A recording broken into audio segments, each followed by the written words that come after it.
السلام علیکم ورحمۃ اللہ وبرکاتہ۔ الحمدللہ رب العالمین، والصلاة والسلام علی سید الانبیاء واشرف المرسلین وعلی آلہ واصحابہ اجمعین، اما بعد فاعوذ باللہ من الشیطان الرجیم، بسم اللہ الرحمن الرحیم۔ قال الله تبارك وتعالى في شأن حبيبه إن الله وملائكته يصلون على النبي يا أيها الذين آمنوا صلوا عليه وسلموا تسليما اللهم صل على سيدنا وشفيعنا وحبيبنا ونبينا ومولانا محمد وعلى آل سيدنا ومولانا محمد النبي الأمي الذي قرن بالبركة بذاته ومحياه وتعطرت العوالم بطيب ذكره ورياه۔ محترم دوستو، اللہ تبارک و تعالیٰ کا فضل ہے، کرم ہے کہ اس نے آپ کو اور ہم کو پیارے آقا حضور اکرم جناب محمد رسول اللہ صلی اللہ علیہ وسلم کی مبارک امت میں پیدا فرمایا۔ آج اللہ تبارک و تعالیٰ نے ہم سب کو اللہ کی یاد کے لیے اور اللہ کی عبادت کے لیے اپنے گھر میں جمع ہونے کی توفیق اور موقع عطا فرمائی، الحمدللہ۔ میرے دوستو، اللہ تبارک و تعالیٰ نے ہم سب کو پیدا فرمایا، صرف ہم کو ہی نہیں بلکہ تمام کائنات کو اور کائنات کی ہر چیز کو اللہ نے پیدا فرمایا۔ تو اس تمام کائنات کو پیدا کرنے کے پیچھے اللہ کا ایک مقصد ہے۔ جس طرح ہم دنیا میں کوئی کام کرتے ہیں تو اس کے پیچھے ہمارا کچھ مقصد ہوتا ہے، کچھ پلان ہوتا ہے۔ بے مقصد کام کرنے والے کو ہم بے وقوف کہتے ہیں، عقل والا اس کو بولتے ہیں جو کام کرتا ہے تو ایک مقصد سے کرتا ہے، ایک پلان سے کرتا ہے۔ اور اگر وہ مقصد بیکار ہو جائے، جس مقصد کے لیے ہم نے کام کیا تھا وہ مقصد فیل ہو جائے، تو ہم کیا کرتے ہیں؟ جس چیز کو ہم نے لیا تھا یا جس چیز کو بنایا تھا اس کو ہم اٹھا کے پھینک دیتے ہیں۔ مثال کے طور پر یہ جو میں استعمال کر رہا ہوں، اس کا کام یہ ہے کہ آواز کو آپ تک پہنچانا ہے۔ اگر یہ مائک اپنے مقصد میں فیل ہو گیا اور آواز کو آپ تک نہیں پہنچایا اور خراب ہو گیا تو ہم یہ کہیں گے کہ یہ مقصد میں فیل ہو گیا، تو لہٰذا اب یہ مائک خراب ہو گیا۔ اب ہم اس کو اٹھا کر ریپلیس کر دیتے ہیں اور اس کی جگہ پر ایک دوسرا مائک لا کر رکھ دیتے ہیں، اس کو اٹھا کر پھینک دیتے ہیں۔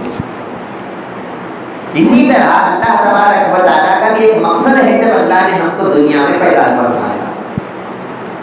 قرآن پاک میں اللہ تبارک و تعالیٰ ارشاد فرماتا ہے، افحسبتم انما خلقناکم عبثا، اے لوگوں کیا تم یہ سمجھتے ہو کہ ہم نے تم کو بیکار پیدا کر دیا؟ کیا ہم نے تم کو بغیر کسی مقصد کے، بغیر کسی پلان کے پیدا کر دیا؟ کیا تم ایسا سمجھتے ہو؟ وَأَنَّكُمْ إِلَيْنَا لَا تُرْجَعُونَ، اور کیا تم یہ سمجھتے ہو کہ تم کو ہماری طرف لوٹنا نہیں ہے؟ کیا تم کو مرنا نہیں ہے؟ کیا تم کو دوبارہ ہمارے پاس آنا نہیں ہے؟ کیا ہم نے ایسے ہی پیدا کر دیا؟ نہیں، ارشاد فرمایا فَتَعَالَى اللَّهُ الْمَلِكُ الْحَقُّ، اللہ تبارک و تعالیٰ بہت بلند ذات کا نام ہے۔ ارے جب دنیا والا بغیر کسی مقصد کے کوئی کام نہیں کرتا تو اللہ بغیر مقصد کے کوئی کام کیوں کرے گا؟ جب اللہ نے ہم کو پیدا کیا ہے تو اس کا ایک مقصد ہے۔ وہ مقصد کیا ہے؟ اللہ تبارک و تعالیٰ قرآن پاک میں اس مقصد کا ذکر کرتا ہے اور ارشاد فرماتا ہے وَمَا خَلَقْتُ الْجِنَّ وَالْإِنسَ إِلَّا لِيَعْبُدُونَ۔ ارشاد فرمایا کہ اے لوگوں، میں نے جو جنوں کو پیدا کیا اور انسانوں کو پیدا کیا، تو جنوں کو اور انسانوں کو پیدا کرنے کا میرا یہ مقصد ہے کہ تم میری عبادت کرو۔ عبادت کے لیے ہم نے تم کو پیدا کیا، دوسرے کاموں کے لیے ہم نے پیدا نہیں کیا۔ اگر تم ہمارے اس مقصد کو کامیاب کرتے ہو اور دنیا میں آ کر عبادت کرتے ہو تو تم سب سے اچھے انسان ہو، ہمارے مقصد کو پورا کرنے والے انسان ہو۔ اور اگر تم ہمارے اس مقصد کو فیل کر دیے، دنیا میں آ کر ہماری عبادت نہیں کیے، دنیا میں آ کر ہماری یاد اور ہمارا ذکر نہیں کیے، تو یاد رکھنا جس طرح ایک مائک کے خراب ہونے پر اس کو اٹھا کر پھینک دیتے ہیں، ہم بھی اسی طرح تم کو اٹھا کر جہنم میں ڈال دیں گے۔ تو مقصد ہمارا کیا ہے پیدا ہونے کا؟ مقصد بس ایک ہی ہے کہ ہم کو اللہ کی عبادت کرنا ہے اور اللہ کا ذکر اور اللہ کی فکر کرنا ہے۔ پھر آگے اللہ ارشاد فرماتا ہے ما اريد منهم من رزق وما اريد ان يطعمون۔ اے لوگوں یہ نہ سمجھو کہ اللہ تبارک و تعالیٰ نے صرف رزق کمانے کے لیے تم کو پیدا کیا، صرف پیسہ کمانے کے لیے تم کو پیدا کیا، صرف روپیہ اور دولت جمانے کے لیے تم کو پیدا کیا۔ یہ تمہارا غلط خیال ہے۔ نہ اللہ نے تم کو پیسوں کے لیے پیدا کیا، نہ اللہ نے تم کو حکومت کے لیے پیدا کیا۔ ارے اللہ کو ان تمام چیزوں کی ضرورت ہی نہیں ہے۔ اللہ یہ نہیں کہتا کہ تم اللہ کی بارگاہ میں پیسے لگاؤ، اللہ یہ نہیں کہتا کہ تم اللہ کو رزق کھلاؤ۔ جس طرح دوسرے مذہب والے اپنے اپنے بتوں کے سامنے رزق کو رکھتے ہیں، اپنے اپنے بتوں کے سامنے جو ہے کھانے پینے کی چیزیں رکھتے ہیں تاکہ ان کے خداؤں کو پیش کیا جا سکے، اللہ کہتا ہے کہ ہم تم سے اس طرح کا رزق نہیں مانگتے، ہم تو خود رزق دینے والے ہیں۔ ان اللہ هو الرزاق ذو القوة المتین۔ تم ایک روپے بھی اگر ہم کو نہ دو، ہماری ذات میں کوئی فرق پڑنے والا نہیں ہے، ہم خود لاکھوں کروڑوں ہمارے بندوں کو ہم رزق سے نوازتے رہتے ہیں۔ ہم نے تم کو کمانے کے لیے نہیں پیدا کیا، چاہے تم کماؤ یا نہ کماؤ، مقدر میں تمہارے ہم نے جتنا رزق لکھا تھا اتنا تو ہم ضرور تم کو دیں گے ہی دیں گے۔ اگر کوئی یہ کہے کہ میں کھانا نہیں کھاؤں گا، میں کھانا نہیں کھاؤں گا، اگر کوئی اس طرح بول کے بیٹھ جائے تو یہ سمجھنا کہ اللہ تبارک و تعالیٰ نے اس کے مقدر میں کھانا لکھا ہی نہیں ہے جس کی وجہ سے وہ نہیں کھا رہا ہے۔ ورنہ اللہ تبارک و تعالیٰ تو یہ کہہ رہا ہے، ہمارا یہ وعدہ ہے، ہم نے مقدر میں جتنا رزق تمہارے لیے لکھا ہے، نہ ایک دانہ اس سے زیادہ تم کو دیں گے، نہ ایک دانہ اس سے کم تم کو دیں گے۔ رزق کی ذمہ داری ہماری ہے۔ تمہاری ذمہ داری کیا ہے؟ تمہاری ذمہ داری اللہ کی عبادت کرنا ہے۔ تو پتہ یہ چلا کہ اللہ تبارک و تعالیٰ نے ہم سب کو اللہ کی عبادت کے لیے پیدا کیا، نمازیں پڑھنے کے لیے پیدا کیا، اللہ کا ذکر کرنے کے لیے پیدا کیا، اللہ کی یاد کرنے کے لیے، اللہ کی پہچان کے لیے، اللہ کی معرفت کے لیے اللہ تبارک و تعالیٰ نے انسان کو پیدا کیا۔ جب اتنی بات ہماری کلیئر ہو گئی تو پھر دوسری بات کی طرف چلتے ہیں کہ آخر عبادت بولتے کس کو ہے؟ ہم یہ سمجھتے ہیں کہ عبادت کا مطلب یہ ہے کہ میں مسجد کو آؤں گا، اپنے ہاتھ پاؤں کو تھوڑا سا دھوؤں گا، وضو بناؤں گا، اور پھر مسجد کے اندر آ کر تھوڑی دیر ٹھہر جاؤں گا، تھوڑا رکوع اور سجدہ کر لوں گا اور تھوڑا سا قاعدے میں بیٹھ جاؤں گا، تو بس اللہ کی عبادت ختم ہو گئی۔ ہم اس نماز کے طریقے کو، اس نماز کے ایکشن کو عبادت کا نام دے رہے ہیں اور یہ کہہ رہے ہیں کہ دن میں 5 مرتبہ اللہ تبارک و تعالیٰ نے اس طرح کرنے کا ہم کو حکم دیا ہے۔ لیکن حقیقت میں عبادت بولتی کس کو ہے؟ عبادت اردو لفظ تو نہیں ہے، یہ لفظ عربی لفظ ہے۔ جب عربی لفظ ہے تو ہم عربی کو جاننے والے بننا کہ اس لفظ کا معنی کیا ہے، اس لفظ کا مطلب کیا ہے۔ جب ہم عبادت کرنے والے ہیں تو عبادت بولتے کس کو ہے؟ جب اللہ نے عبادت کے لیے ہم کو پیدا کیا تو عبادت آخر کس چیز کا نام ہے؟ کیا خالی ٹھہرنے کا نام عبادت ہے؟ کیا صرف رکوع کرنے کا نام عبادت ہے؟ کیا صرف سجدہ کرنے کا نام عبادت ہے؟ کیا صرف قاعدے میں بیٹھنے کا نام عبادت ہے؟ ارے عبادت بولتے کس کو ہے؟ سب سے پہلے اس بات کو سمجھنے کی ضرورت ہے۔ جب عربی ڈکشنری ہم اٹھا کے دیکھتے ہیں تو عبادت کا جب ٹرانسلیٹ کرتے ہیں تو ہم کو معنی ملتا ہے کہ عبادت کا معنی ہے کہ کسی کے سامنے اپنے آپ کو ذلیل سمجھنا، سامنے والے کو بڑا سمجھنا، کسی کے سامنے اپنے آپ کو فقیر سمجھنا، اپنے آپ کو حقیر سمجھنا، اپنے آپ کو ذلیل سمجھنا، سامنے والے کو عزت دار سمجھنا، سامنے والے کو جو ہے بڑا سمجھنا۔ تو اس کا مطلب یہ ہے کہ آپ اس کی عبادت کر رہے ہیں، اس کو بڑا سمجھ رہے ہیں اور اس کے سامنے اپنے آپ کو فقیر اور حقیر سمجھ رہے ہیں۔ تو اب ہم کو پتا چلا کہ اللہ تبارک و تعالیٰ نے جو دنیا میں پیدا کیا اس کا مقصد عبادت ہے۔ مطلب یہ ہے کہ اللہ کے سامنے اپنے آپ کو بندہ فقیر سمجھے، اللہ کے سامنے بندہ اپنے آپ کو ذلیل سمجھے، سمجھے، اللہ کے سامنے بندہ اپنے آپ کو کمزور سمجھے، بندہ یہ نہ کہے کہ اے اللہ میں بھی طاقت کا رکھنے والا ہوں، بندہ یہ نہ کہے کہ اے اللہ میں بھی پیسوں کا رکھنے والا ہوں، بندہ یہ نہ کہے کہ اے اللہ میں بھی کچھ ہوں، بلکہ جب اللہ کے سامنے آئے تو کہے کہ اے اللہ میں کچھ نہیں ہوں، میں جو بھی ہوں وہ تو نے مجھے عطا کیا ہے، میرے پاس جو بھی ہے وہ تیرا دیا ہوا ہے، میرا کچھ نہیں ہے۔ اس خیال کا نام اور اس توجہ کا نام عبادت ہے۔ محترم دوستو، جب سرکار دو عالم صلی اللہ علیہ وسلم معراج میں تشریف لے گئے تو اللہ تبارک و تعالیٰ نے آپ کو تحفے میں نماز عطا کیا، گفٹ میں نماز عطا کیا۔ ایک روایت اس طرح کی ملتی ہے کہ جب سرکار دو عالم صلی اللہ علیہ وسلم اس عبادت کو لے کر جب آ رہے تھے، اس نماز کو لے کر جب آ رہے تھے تو راستے میں آسمانوں میں فرشتوں کو دیکھا کہ فرشتے اللہ کی عبادت میں لگے ہوئے ہیں۔ فرشتے تو 24 گھنٹے اللہ کی عبادت کرتے ہیں، وہ ہماری طرح نہیں ہے کہ صرف 5 ٹائم پڑھتے ہیں اس کے بعد نہیں کرتے، وہ تو 24 گھنٹے اللہ کی عبادت میں ہیں، نہ ان کو کھانے سے غرض ہے، نہ ان کو پینے سے غرض ہے، نہ ان کو بیوی بچوں کی ضرورت ہے، وہ تو ہر وقت اللہ کی یاد میں ہے۔ تو جب سرکار دو عالم صلی اللہ علیہ وسلم معراج سے واپس آ رہے تھے تو راستے میں فرشتوں کو دیکھا کہ بعض فرشتے ہاتھ باندھ کر اللہ کی بارگاہ میں ٹھہرے ہوئے ہیں، بعض فرشتے رکوع میں ہیں اور قیامت تک ان کا کام وہی ہے کہ وہ رکوع میں رہیں گے اور رکوع سے سر کو نہیں اٹھائیں گے۔ بعض فرشتوں کو دیکھا کہ وہ سجدہ کر رہے ہیں اللہ کو اور قیامت تک سجدہ کرتے رہیں گے، اس کے علاوہ کوئی ان کا دوسرا کام نہیں ہے۔ تو یہ جو فرشتوں کا ایکشن ہے عبادت کا، اپنے الفاظ میں بات کر رہا ہوں، یہ جو فرشتوں کی نقل ہے، جو فرشتوں کا جو کام ہے، جس طرح وہ عبادت کر رہے ہیں، یہ ایکشن سرکار دو عالم صلی اللہ علیہ وسلم کو بڑا پسند آیا۔ آپ نے اللہ سے ارشاد فرمایا، عرض کیا کہ اے اللہ، یہ فرشتے جس طرح نماز پڑھ رہے ہیں، یہ فرشتے جس طرح ٹھہرے ہوئے ہیں، یہ فرشتے جس طرح رکوع کر رہے ہیں، یہ فرشتے جس طرح سجدہ کر رہے ہیں، یہ فرشتے جس طرح قاعدے میں بیٹھے ہوئے ہیں، اے اللہ کیا میں اس طریقے کو تو نے جو تحفہ دیا ہے نماز، کیا اس نماز میں اس طریقے کو میں شامل کر لوں، کیا ایڈ کر لوں؟ تو اللہ نے کہا کہ ٹھیک ہے ایڈ کر لیجئے۔ تو نماز کا طریقہ یہ بنا کہ ہم ٹھہرتے ہیں، نماز کا طریقہ یہ بنا کہ ہم رکوع کرتے ہیں، نماز کا طریقہ یہ بنا کہ ہم سجدہ کرتے ہیں، لیکن یہ حقیقت میں وہ گفٹ نہیں ہے جو اللہ نے دیا ہے۔ یہ تو فرشتوں کی وہ ادائیں ہیں، ہمارا ٹھہرنا یہ فرشتوں کا ٹھہرنا ہے، ان کی کاپی کر رہے ہیں۔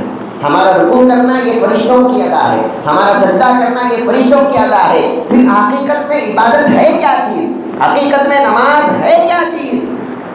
سرکار دو عالم صلی اللہ علیہ وسلم ارشاد فرماتے ہیں کہ بندے، عبادت صرف ٹھہرنے کا نام نہیں ہے، عبادت صرف رکوع اور سجدے کا نام نہیں ہے۔ ارشاد فرمایا، ان تعبد اللہ کأنک تراہ فإن لم تكن تراہ فإنہ یراک۔ ارشاد فرمایا کہ بندے، تیرے ٹھہرنے اور نہیں ٹھہرنے کا نام عبادت نہیں ہے، جب عبادت کرے تو ایسا کر گویا تو اللہ کو اپنی آنکھوں سے دیکھ رہا ہے۔ یعنی بندے کے اندر یہ کیفیت ہونا چاہیے، میں جو ٹھہرا ہوں زمین پہ نہیں ٹھہرا، میں اللہ کی بارگاہ میں ٹھہرا ہوا ہوں۔ جب تک یہ کیفیت بندے کے اندر پیدا نہیں ہوتی، اس کی نماز نہیں بنا کرتی۔ پھر ارشاد فرمایا، اگر تو اللہ کو نہیں دیکھ سکتا، کم سے کم اتنا تو سمجھ لے کہ اللہ تو تجھے دیکھ رہا ہے، وہ تو تجھ سے غافل نہیں ہے، وہ تو 24 گھنٹے تجھ پہ نظر رکھا ہوا ہے۔ جب اللہ کی بارگاہ میں تو ٹھہر تو اس عقیدے کے ساتھ ٹھہر اور اس یقین کے ساتھ ٹھہر کہ میں اللہ کی بارگاہ میں ہوں اور اللہ مجھے دیکھ رہا ہے، میری طرف اللہ کی توجہ ہے۔ احادیث مبارکہ ہم پڑھتے ہیں تو ہم کو معلوم ہوتا ہے سرکار دو عالم صلی اللہ علیہ وسلم نے نمازی کو اور نماز کو کتنا بڑا مقام اور مرتبہ عطا فرمایا۔ سرکار دو عالم صلی اللہ علیہ وسلم نے ارشاد فرمایا، جب نماز پڑھنے والا نماز پڑھتا ہے تو اللہ تبارک و تعالیٰ اس کے روبرو آ جاتا ہے، اس کے سامنے آ جاتا ہے۔ ہم یہ سمجھتے ہیں کہ میں نماز پڑھ رہا ہوں تو میرے سامنے امام صاحب ہے، میرے سامنے دیوار ہے، میرے سامنے جانماز ہے، میرے سامنے دنیا کی ہر چیز ہے۔ ہم یہ دنیا اور دنیا کی چیزوں کی طرف ذہن کرتے ہیں، اور اللہ کے رسول یہ فرماتے ہیں کہ یہ چیزیں تیرے سامنے نہیں ہونی چاہیے، تیرے ذہن میں یہ خیال ہو کہ میرے سامنے رب ذوالجلال موجود ہے اور میں اس کے لیے نمازیں پڑھ رہا ہوں، اس کے لیے عبادت کر رہا ہوں۔ جب ہم ہاتھ اٹھاتے ہیں نماز کے لیے، ہاتھ سے پہلے ہم کیا کرتے؟ انی وجہت وجہی للذی فطر السماوات والارض حنیفا وما انا من المشرکین. اس کو توجیہ کہتے ہیں. ہم توجیہ پڑھتے ہیں نماز سے پہلے. کیا معنی ہے اس کا؟ کیا مطلب ہے اس کا؟ اس کا مطلب یہ ہے کہ میں اپنے چہرے کو قبلے کی طرف نہیں پھیرتا ہوں. انی وجہت وجہی الی القبلہ نہیں کہتے ہیں. ہم یہ کہتے ہیں انی وجہت وجہی للذی فطر السماوات والارض حنیفا. میں اپنے چہرے کو رب ذوالجلال کی طرف پھیر رہا ہوں. اپنے چہرے کو کسی دیوار کی طرف نہیں کر رہا ہوں. اپنے چہرے کو اللہ کی طرف پھیر رہا ہوں. اللہ کے سامنے اپنے آپ کو ٹھہرا کر رہا ہوں. زبان سے تو بول رہے ہیں لیکن دل میں اس کا احساس نہیں ہے. دل سے ہماری توجہ اللہ کی طرف نہیں ہے. تو عبادت کس کو کہتے ہیں؟ عبادت توجہ کو اللہ کی طرف پھیرنے کو عبادت کہتے ہیں. اگر اپنی توجہ کو اللہ کی طرف نہ پھیرا جائے تو پھر وہ نماز نہیں ہے. اس نماز سے اللہ کو کوئی تعلق نہیں ہے. سرکار دو عالم صلی اللہ علیہ وسلم ارشاد فرماتے ہیں کہ بعض نمازی ایسے بھی ہوتے ہیں جب وہ نماز پڑھتے ہیں تو فرشتے ان کی نماز کو ایک تشت میں رکھتے ہیں. اس تشت میں رکھ کر اللہ کی بارگاہ میں لے جاتے ہیں. کہتے ہیں کہ اے اللہ تیرے فلاں بندے نے فلاں جگہ ٹھہر کر تیری عبادت کیا ہے, اس عبادت کو قبول کر لے. اللہ کہتا ہے اے فرشتوں اس عبادت کو کالے کپڑے میں لپیٹو اور اس کے منہ پہ مارو جس نے عبادت کیا ہے. مجھے اس کے نماز کی ضرورت نہیں ہے. فرشتے کہیں گے کہ اے اللہ کیوں؟ اس بندے نے تو اچھی طرح وضو کیا ہے, اس بندے نے تو اچھی طرح نماز پڑھا ہے, اس بندے تو اچھی طرح ٹھہرا ہے, اچھے کلمات سے تیری عبادت کیا ہے, پھر کیوں قبول نہیں کر رہا ہے؟ اللہ کہتا ہے عبادت تو میری کیا تھا لیکن اس کے ذہن اور فکر میں نہیں تھا. یہ لوگوں کو دکھانے کے لیے عبادت کر رہا تھا, یہ میرے لیے عبادت نہیں کیا. تو کیا پتا چلا عبادت کس کو کہتے ہیں؟ عبادت اللہ کی طرف توجہ کرنے کو کہتے ہیں, اللہ کی طرف اپنے ذہن کو لگانے کو کہتے ہیں. اور جب ہم ہاتھ اٹھاتے ہیں تو اس ہاتھ اٹھانے کا کیا مقصد ہے؟ جس طرح دنیا میں اگر کوئی آ کر مجھ سے کچھ مانگے, مثال کے طور پر اگر کوئی مجھ سے پیسے مانگے, بھائی 1000 روپے دیو, میں یہ کہوں گا کہ میرے پاس کچھ نہیں ہے. تو ہاتھ اٹھا کر میں یہ کہوں گا کہ میرے پاس کچھ نہیں ہے. عام طور پر ہمارا کلچر بھی اس طرح ہے, ہماری فطرت میں یہ چیز داخل ہے. ہم یہ ہاتھ اٹھانے کا مطلب یہ سمجھتے ہیں کہ میرے پاس کچھ نہیں ہے. جب اللہ کی بارگاہ میں آ رہے ہیں تو ہاتھ اٹھاتے ہیں. کس نیت سے آپ ہاتھ اٹھا رہے ہیں؟ آپ کے ہاتھ اٹھانے کا مقصد یہ ہونا چاہیے کہ اے اللہ میں تیری بارگاہ میں آیا ہوں, میرے پاس کچھ نہیں ہے, میں فقیر ہوں, میں حقیر ہوں, میں ذلیل ہوں, نہ میرے پاس عزت ہے, نہ میرے پاس پیسہ ہے, نہ میرے پاس حکومت ہے, نہ میرے پاس کچھ ہے. اے اللہ تو بڑا بادشاہ ہے, میرے پاس کچھ نہیں ہے. اس بات کا احساس کرتے ہوئے بندہ اپنے ہاتھوں کو اٹھاتا ہے. آج ہمارے پاس وہ کیفیت کیوں نہیں ہے؟ معلوم یہ ہوا کہ ہم نماز کے ایکشن کو لے لیے, نماز کی طریقے کو لے لیے, لیکن حقیقی جو نماز تھی جو اللہ نے تحفے میں دیا تھا اس نماز کو ہم چھوڑ چکے. پھر اس کے بعد جب ہم رکعت باندھتے ہیں, جس طرح ایک بادشاہ ٹھہرا ہوا ہوتا ہے, بادشاہ کے سامنے سینہ تان کے کوئی نہیں ٹھہرتا, بادشاہ کے سامنے اکڑ کے کوئی نہیں ٹھہرتا. جب بادشاہ کے سامنے کوئی آتا ہے تو ہاتھ باندھ کے ٹھہرتا ہے, بادشاہ کے سامنے کوئی آتا ہے تو جھک کے ٹھہرتا ہے, بادشاہ کے سامنے کوئی آتا ہے تو گردن جھکا کے ٹھہرتا ہے. اس کا مقصد یہ ہوتا ہے کہ میں کسی انسان کے سامنے نہیں ٹھہرا, میں بادشاہ کے سامنے ٹھہرا ہوں. جب اس کے سامنے ٹھہرا ہوں تو اس کے ادب کے لحاظ سے اپنے ہاتھوں کو بھی باندھ لیتا ہوں, اپنے سر کو بھی جھکا لیتا ہوں, اپنی گردن کو بھی خم کر لیتا ہوں. انسان ایک ایسی شخصیت کا نام ہے جو اپنی گردن کبھی نہیں جھکاتا, اپنی پیشانی کبھی نہیں جھکاتا. انسان کے اندر اللہ نے ایک ایسی خاصیت رکھی ہے کہ انسان جھکنا پسند نہیں کرتا. انسان اتنا اکڑتا ہے کہ انسان کے پیسے آپ لے لو, دولت لے لو, حتیٰ کہ انسان کی جان لے لو, انسان کسی کے سامنے جھکنا پسند نہیں کرتا. لیکن وہی انسان آج آ کر جب ہاتھ باندھ کے ٹھہرا ہے تو کس کے سامنے ٹھہرا ہے؟ اس بات کا احساس ہم کو ہونا چاہیے کہ ہم امام کے پیچھے نہیں ٹھہرے ہیں. ظاہراً تو امام کے پیچھے ہیں لیکن حقیقتاً اللہ ہمارے سامنے ہے. اور اللہ تبارک و تعالیٰ کی بارگاہ میں ہاتھوں کو باندھ کر جس طرح ایک بادشاہ کے سامنے نوکر ٹھہرتا ہے, ہم اللہ کے بندے ہیں. بندے کا مطلب کیا ہے؟ بندے کا مطلب یہی ہے کہ جس طرح ایک نوکر ہوتا ہے, ایک عاجز ہوتا ہے, ایک حقیر اور فقیر ہوتا ہے, جب بادشاہ کے پاس جاتا ہے تو کیسا ادب کرتا ہے, ہم بھی اللہ کے پاس جاتے ہیں تو اس طرح ادب سے اپنے ہاتھوں کو باندھ لینا. وہ کیفیت ہونا ہاتھ باندھتے وقت، خالی ہاتھ باندھ لینا اور رکوع کر دینا نہیں، بلکہ اس کیفیت کو پیدا کرنا، وہ کیفیت کا نام حقیقت میں نماز ہے۔ پھر جب ہم سورہ فاتحہ پڑھتے ہیں، احادیث میں یہ بات آئی ہے، جب بندہ اپنی زبان سے کہتا ہے الحمدللہ رب العالمین، تمام تعریفیں اللہ کے لیے ہے جو تمام عالمین کو پیدا کرنے والا ہے، جب یہ بندہ اپنی زبان سے تعریف کرتا ہے، حدیث میں آتا ہے سرکار دو عالم صلی اللہ علیہ وسلم ارشاد فرماتے ہیں کہ وہاں آسمان میں اللہ تبارک و تعالیٰ فرشتوں کو بلاتا ہے اور بلا کر کہتا ہے کہ دیکھو حمیدنی عبدی، آج میرے بندے نے میری تعریف کی ہے۔ اللہ تبارک و تعالیٰ بڑے فخر سے، بڑی خوشی سے فرشتوں کو بلا بلا کر بتا رہا ہے کہ دیکھو یہ میرا بندہ میری تعریف کر رہا ہے۔ جب ہم نماز میں ٹھہرتے ہیں، اس بات کا احساس ہونا میری اس تعریف کو اللہ سن بھی رہا ہے اور اس تعریف کا آنسر بھی اللہ تبارک و تعالیٰ کر رہا ہے۔ پھر جب ہم اللہ کو الرحمن الرحیم کہتے ہیں کہ اے اللہ تو بڑا رحمان ہے، تو بڑا مہربان ہے، تو بڑا رحم کرنے والا ہے، جب ہم اللہ کو رحمان اور رحیم کہتے ہیں اللہ اس کا آنسر کرتا ہے۔ سرکار دو عالم صلی اللہ علیہ وسلم ارشاد فرماتے ہیں جب کوئی بندہ اللہ کو رحمان اور رحیم کہتا ہے اللہ اس کا آنسر کرتا ہے اور کہتا ہے آج میرے بندے نے مجھے رحم کرنے والا پکارا ہے، رحم کرنے والا کہہ کر بلایا ہے، تو لہٰذا اے فرشتوں تم گواہ رہنا، آج میں اس بندے پر رحم کر دیا، اب میں اس بندے سے کبھی ناراض نہیں ہوں گا۔ ایک نماز اگر ہم زندگی میں ایسی پڑھ لیں گے، قسم خدا کی ساری رحمتیں اللہ ہم کو دینے کا وعدہ کر رہا ہے۔ لیکن ہم آتے ہیں نماز پڑھتے ہیں، پہلے تو نماز پڑھتے نہیں، بعض لوگ پڑھے تو بھی ایسا پڑھتے کہ ہماری ذہن اللہ کی طرف نہیں ہے، ہماری فکر اللہ کی طرف نہیں ہے، ہماری توجہ اللہ کی طرف نہیں ہے۔ پھر جب ہم اس کے بعد کہتے ہیں مالک یوم الدین، اے اللہ تو قیامت کے دن کا مالک ہے، تو روز جزا کا مالک ہے، جب اللہ کو مالک بولتے ہیں، جب اللہ کو بادشاہ کہتے ہیں، اللہ پھر فرشتوں کو بلاتا ہے، کہتا ہے دیکھو اے فرشتوں آج میرا بندہ مجھے بادشاہ کہہ کے پکار رہا ہے، آج میرا بندہ مجھے مالک کہہ کے پکار رہا ہے۔ یاد رکھو جب یہ بندہ مجھے بادشاہ کہہ رہا ہے، اب میں اپنے بادشاہ ہونے کا احساس کرتا ہوں اور اس بندے پر اپنا فضل کرتا ہوں، اس بندے کو معاف کر دیتا ہوں۔ اس معافی کو لینا نا نماز میں، آج ہم کو توجہ اس کی طرف ہماری توجہ نہیں ہے۔ پھر اس کے بعد سرکار دو عالم صلی اللہ علیہ وسلم ارشاد فرماتے ہیں جب بندہ کہتا ہے ایاک نعبد، اے اللہ ہم تیری عبادت کرتے ہیں، تو اللہ کہتا ہے کہ اس بندے نے میری عبادت کیا اور میں نے اس کی عبادت کو قبول کر لیا۔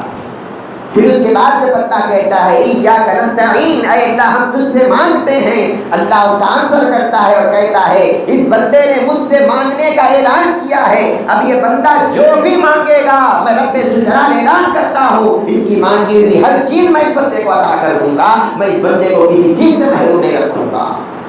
تو ہماری ہر بات کا اللہ آنسر کرتا ہے، یہاں ہم کو ہوش بھی نہیں ہے، یہاں ہم کو توجہ بھی نہیں ہے۔ آپ کو مثال دیتا ہوں، آج ہماری حالت ایسی ہو گئی ہے، اگر وضو بناتے ہوئے وضو خانے میں میری گھڑی چھوٹ جائے، جب میں نماز پڑھنے آؤں تو میری توجہ گھڑی کی طرف رہے گی، میں یہ کہوں گا کہ میری یہ گھڑی ہے 2000 روپے کی گھڑی ہے، کہیں کوئی لے کر نہ چلا جائے، یا پھر کہیں کوئی اس گھڑی پر بیٹھ نہ جائے، یہ گھڑی خراب ہو جائے گی، کہیں اس گھڑی پر پانی نہ گر جائے، یہ گھڑی خراب ہو جائے گی۔ امام صاحب سورہ فاتحہ پڑھاتے ہیں، ہم کو ہوش نہیں ہے، امام صاحب سورہ پڑھاتے ہیں، ہم کو ہوش نہیں رہتی، امام صاحب رکوع اور سجدہ کرتے ہیں، ہم کو ہوش نہیں ہوتی، ہماری ساری توجہ اس گھڑی کی طرف ہوتی ہے۔ پھر اللہ کی عبادت ہم نے کیا کیا بتائیے؟ عبادت کا مطلب صرف جسم کو لا کر اللہ کے سامنے کھڑا کرنے کا مطلب نہیں ہے، عبادت کا مطلب یہ ہے کہ آپ کا جسم بھی اللہ کے سامنے ہو، آپ کا دل بھی اللہ کے سامنے ہو، آپ کی توجہ بھی اللہ کی نظروں میں ہو۔ اس بات کو سرکار دو عالم صلی اللہ علیہ وسلم نے ارشاد فرمایا الصلاۃ معراج المؤمنین، نماز کوئی معمولی عبادت تھوڑی نہ ہے، نماز تو ایمان والوں کی معراج ہے۔ جس طرح معراج میں سرکار دو عالم صلی اللہ علیہ وسلم اللہ سے ملاقات کیے تھے، بندہ مومن ہر نماز میں اللہ سے ملاقات کرتا ہے، ملتا ہے اللہ سے۔ ہم کہاں ملے اللہ سے؟ نہ اللہ ہم کو دیکھ رہا ہے اس بات کا احساس ہے، نہ ہم اللہ کو دیکھ رہے ہیں اس بات کا خیال ہے۔ جب اس بات کا خیال ہی نہیں ہے تو پھر ہماری عبادت کیسے بنے؟ ہم تو لوگوں کو دکھانے کے لیے عبادت کرتے ہیں۔ میں فیکٹ بتاتا ہوں، ہم تو لوگوں کو دکھانے کے لیے عبادت کرتے ہیں کہ میں نماز پڑھتا ہوں تو عبداللہ بھائی مجھے اچھا سمجھے، عبد الرحمان بھائی مجھے اچھا سمجھے، مجھے لوگ نمازی سمجھے، مجھے لوگ پرہیزگار سمجھے، مجھے لوگ اللہ والا سمجھے، ہم اس نیت کے ساتھ نماز پڑھتے ہیں۔ یاد رکھنا ایسے نمازیوں کو نماز پڑھنے کے بعد بھی اللہ جہنم میں ڈالنے کا وعدہ کر رہا ہے۔ ارشاد فرمایا فویل للمصلین الذین هم عن صلاتهم ساہون الذین هم یراؤون، وہ نمازی جو نماز میں پڑھتے ہیں لیکن اللہ کے لیے نماز نہیں پڑھا کرتے، لوگوں کو دکھانے پڑتے ہیں کہ دیکھو میں بھی نمازی ہوں، لوگوں کے نزدیک داڑھی سے بٹورنے کے لیے نمازیں پڑھتے ہیں، لوگوں کے سامنے اپنے آپ کو اچھا جتانے کے لیے نمازیں پڑھتے ہیں۔ ایسے نمازیوں کو اللہ کہہ رہا ہے کہ جہنم میں ایک گڑھا ہے جس کو ویل کہا جاتا ہے، ہم اس نمازی کو لے جا کر اس گڑھے میں ڈال دیں گے، ہم اس نمازی سے خوش نہیں ہونے والے۔ محترم حاضرین کرام، بتانے کا مقصد کیا ہے؟ بتانے کا مقصد یہ ہے کہ جب ہم نماز میں آ رہے ہیں ہماری توجہ ہم کو اللہ کی طرف پھیرنے کی ضرورت ہے۔ جب ہم رکوع کرتے ہیں سرکار دو عالم صلی اللہ علیہ وسلم ارشاد فرماتے ہیں جس طرح اگر کوئی منسٹر ہوتا ہے، بادشاہ ہوتا ہے، جب وہ کرسی پر بیٹھا ہوا ہوتا ہے اس کو کچھ بولنے کے لیے ہم جھکتے ہیں، جھک کر اس کے کان میں کچھ کہتے ہیں۔ سرکار فرماتے ہیں رب ذوالجلال تمہارے سامنے ہے، جب تم رکوع میں جاتے ہو جس طرح ایک منسٹر کے کان میں تم بول رہے ہو، رب ذوالجلال کے کان میں تم رکوع میں تسبیح پڑھ رہے ہو۔ کیا تسبیح ہے؟ سبحان ربی العظیم۔ تم تسبیح پڑھتے ہو اور کہتے ہو کہ اے اللہ، اے میرے رب، تو بہت ہی پاک ہے، تو بہت ہی بڑا ہے، تو بڑی ہی عظمتوں والا ہے۔ جب ہم یہ تسبیح اللہ کی بارگاہ میں پڑھتے ہیں تو پھر اللہ آنسر کرتا ہے اور کہتا ہے سمیع اللہ لمن حمدہ۔ جس بندے نے اللہ کی تعریف کی اللہ نے اس کی تعریف کو سن بھی لیا، اللہ نے اس کی تعریف کو قبول کر بھی لیا۔ محترم حاضرین کرام، نماز اس کیفیت کا نام ہے، نماز صرف رکوع اور سجدے کا نام نہیں ہے۔ جب ہم سجدہ کرتے ہیں سرکار دو عالم صلی اللہ علیہ وسلم ارشاد فرماتے ہیں الساجد یسجد بین قدمی الرحمن، سجدہ کرنے والا جب سجدہ کرتا ہے زمین پر نہیں کرتا، رحمان کے قدموں میں وہ بندہ سجدہ کیا کرتا ہے۔ کہاں ہے وہ کیفیت ہماری کہ میں اللہ کی بارگاہ میں سجدہ کر رہا ہوں، میں اللہ کے قدموں پہ سجدہ کر رہا ہوں؟ کیا یہ کیفیت ہے ہماری؟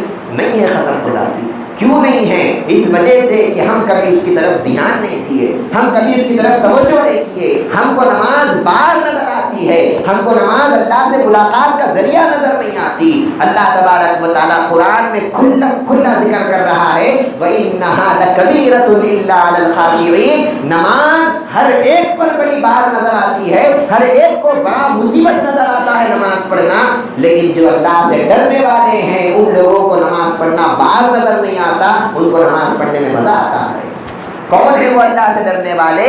اللہ آگے ان کی تعریف کر رہا ہے، کہتا ہے الذین یظنون انہم ملاقو ربہم، وہ لوگ ہیں اللہ سے ڈرنے والے جب نماز میں ٹھہرتے ہیں تو ان کو یہ یقین ہوتا ہے میں زمین پر نہیں ٹھہرا ہوں، میں اللہ سے ملاقات کر رہا ہوں۔ اپنے رب سے ملاقات کرنے کا جس بندے کو یقین ہوتا ہے، یقین کامل ہوتا ہے، اللہ کہتا ہے اس بندے کو پھر نماز پڑھنا بار نظر نہیں آتا، نماز پڑھنے میں اس بندے کو مزہ آنا شروع ہوتا ہے۔ سرکار ارشاد فرماتے ہیں قرۃ عینی فی الصلاۃ، میرے آنکھوں کی ٹھنڈک نماز میں ہے۔ آنکھوں کی ٹھنڈک کا مطلب آنکھوں کی ٹھنڈک نہیں، دل کا سکون مراد ہے۔ دل کا سکون اگر مجھے ملتا ہے تو وہ نماز میں ملتا ہے۔ آج ہم کو وہ سکون کیوں میسر نہیں آتا؟ وجہ یہ ہے کہ ہم نے اس طرح کی نماز پڑھی ہی نہیں جس طرح سرکار دو عالم صلی اللہ علیہ وسلم کی نماز تھی۔ سرکار کو ارشاد فرمائے صلو کما رأیتمونی اصلی، اے لوگوں جس طرح میں نماز پڑھتا ہوں تم بھی اس طرح نماز پڑھا کرو۔ ہم اس کا مطلب یہ سمجھ لیے کہ سرکار کی طرح ٹھہرنا ہے، سرکار کی طرح رکوع کرنا ہے، سرکار کی طرح سجدہ کرنا ہے، لیکن اس کا مطلب یہ نہیں سمجھے کہ سرکار جس طرح اللہ کی طرف توجہ کرتے ہیں ہم کو بھی اس طرح اللہ کی طرف توجہ کرنا ہے۔ مسلمانوں صرف ٹھہرنے اور رکوع کرنے کا نام معراج نہیں ہے، اللہ کی طرف توجہ کرنا اور اللہ سے ملاقات کرنے کا نام معراج ہے۔ جب ہم نماز میں اس طرح کی کیفیت پیدا کریں گے ہماری نماز بھی معراج بنے گی اور اللہ کی بارگاہ میں پہنچے گی۔ ازاں ازل سے تیرے عشق کا ترانہ بنی، علامہ اقبال فرماتے ہیں ازاں ازل سے تیرے عشق کا ترانہ بنی، نماز تیرے نظارے کا ایک بہانہ بنی، ادائے دید سراپا نیاز تھی تیری، کسی کو دیکھتے رہنا نماز تھی تیری۔ اے مسلمان، نماز تیری وہ تھی جب تو نماز میں ٹھہرے تو کسی کو دیکھنا تھا۔ کس کو دیکھنا تھا؟ رب ذوالجلال کو دیکھنا تھا۔ اگر نہیں دیکھے تو کم سے کم اس کے دیکھنے کا احساس کرنا تھا۔ نماز جو تیری وہ تھی کہ تو نماز میں رب جلال کو دیکھنے کا ارادہ کرے، نماز میں رب جلال کو دیکھنے کی کیفیت تیرے اندر پیدا ہونا چاہیے تھا، لیکن اے مسلمان تو دین سے بہت دور ہو گیا۔ پہلے تو نماز پڑھتا نہیں، اگر پڑھا بھی تو اس کیفیت سے نہیں پڑھتا۔ الغرض ادبن گزارش ہے، جب ہم اللہ کی بارگاہ میں آتے ہیں 5-10 منٹ جو ہم اللہ کو لگا رہے ہیں، دنیا کو چھوڑ کر، دنیا کے کاموں کو چھوڑ کر، دنیا کے ٹینشن کو چھوڑ کر، جب 10 منٹ کے لیے ہم اللہ کے گھر میں آ رہے ہیں، گھر میں آ کے گھر والے سے مل کے جانا۔ اگر ہم کسی کے گھر کو جاتے ہیں، گھر کو گئے، کھانا وانا کھا لیے، گھر والے سے نہیں مل کے چلے گئے تو کیا بولتے ہیں؟ مہمان آیا لیکن گھر والے سے نہیں ملا، یہ کیسی مہمان ہے، یہ کیسا مہمان ہے؟ مہمان آیا تو گھر والے سے ملنا۔ یہ گھر کس کا ہے؟ یہ گھر اللہ کا ہے۔ جب ہم یہاں آئے تو گھر والے سے ملنا، یہ کیفیت ہمارے اندر ہونا کہ میں اللہ کے پاس آیا ہوں، اللہ کی بارگاہ میں آیا ہوں۔ یہاں آنے کے بعد دنیا کے باتیں، یہاں آنے کے بعد دنیا کا ٹینشن، یہاں آنے کے بعد دنیا کے فتنے، یہ تمام چیزوں کو گیٹ کے باہر چھوڑ کے آنا۔ جب یہاں آئے ہماری توجہ اللہ کی طرف، جب یہاں آئے ہمارا مقصد اللہ کی طرف، ہمارا ذہن اللہ کی طرف۔ وَأَقِمِ الصَّلَاةَ لِذِكْرِي، قرآن میں اللہ کہہ رہا ہے جب نماز پڑھو تو میری یاد کرتے ہوئے نماز پڑھو، میرا ذکر کرتے ہوئے نماز پڑھو۔ اگر ایسی نماز نہیں پڑھو گے تو تمہاری نماز ہماری طرف قابل قبول نہیں ہے، ہمارے پاس تمہاری نماز کا کوئی مقام نہیں ہے۔ اگر تم ایسی نماز پڑھو گے جس طرح رسول اللہ صلی اللہ علیہ وسلم نے ارشاد فرمایا ہے، جس طرح اللہ نے بنایا ہے، تو واقعی ہماری نماز بھی اس وقت معراج بنے گی اور ہماری نماز کو اللہ قابل قبول کرے گا۔ اللہ سے میں دعا کرتا ہوں ہم جو بھی بولتے ہیں سنتے ہیں، اللہ تبارک و تعالی ہم سب کو عمل کرنے کی توفیق عطا فرمائے۔ ہمارے بولنے میں سننے میں کچھ غلطیاں ہوں تو اللہ معاف فرمائے۔ ہم سب کو اللہ تبارک و تعالی نماز کی پابندی کرنے والا بنائے، اور جس طرح اللہ تبارک و تعالی کا منشا اور مرضی ہے اس کے مطابق ہم کو نماز پڑھنے کی اللہ توفیق عطا فرمائے۔ وما علینا الا البلاغ۔ السلام علیکم ورحمۃ اللہ وبرکاتہ۔